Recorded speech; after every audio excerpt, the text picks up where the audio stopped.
ato na po kasubaron na itong mga alaga guys. Kay sige na po ni nato sunod-sunod kan asa ta. Hasta paingon ipituyok ta diri kay suling ta diri sa ilang mga itlog. Kung nasa dapit ang uban nga luksok. Magsigit sunod-sunod na to.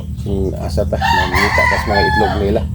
Kay ano mo gusto mga yuta ra kay sila na mga sagbot. Ano pud na sila mo loob kasagaran.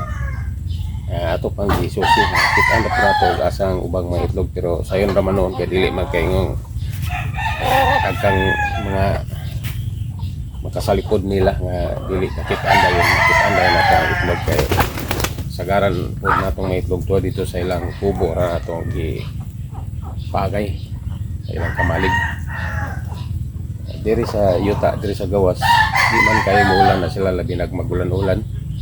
Dito rin sila manuksok pa sila itong na mga kilid-kilid dito ng mga kahoy. Ito sila manuksok. Karoon mahumantay ni ito na itong naginutom pang itlog dito pitila kabot. Kaya may nalaman po gamit ang itlog. Sige gamit kada adlaw dyan. Tanti po rato ng mga itlog din na kita makapalit sa tindahan o mga itlog nga ingon ini na itong magamit. Dili po magamit na itong moro. Ang sugra po nga uban nga di makulot natong itlog ato kinitigumon kay may nalaman po nga nakaspar-sapar po naman sa ilang mga pagkaon nga dyan na itong pagabuhaton guys sa itong mga alaga ang budget-budgeto na to ang pagkaon po nila maka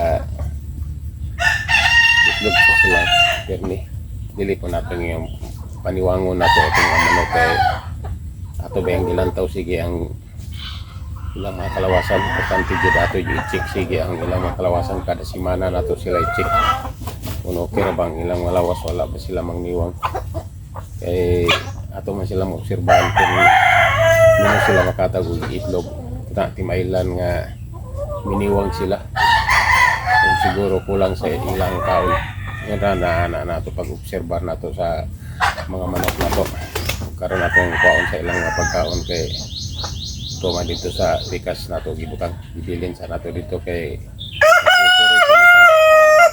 ngita pa ta sa ilang mga itlog karon atong kuwaon sila pagkaon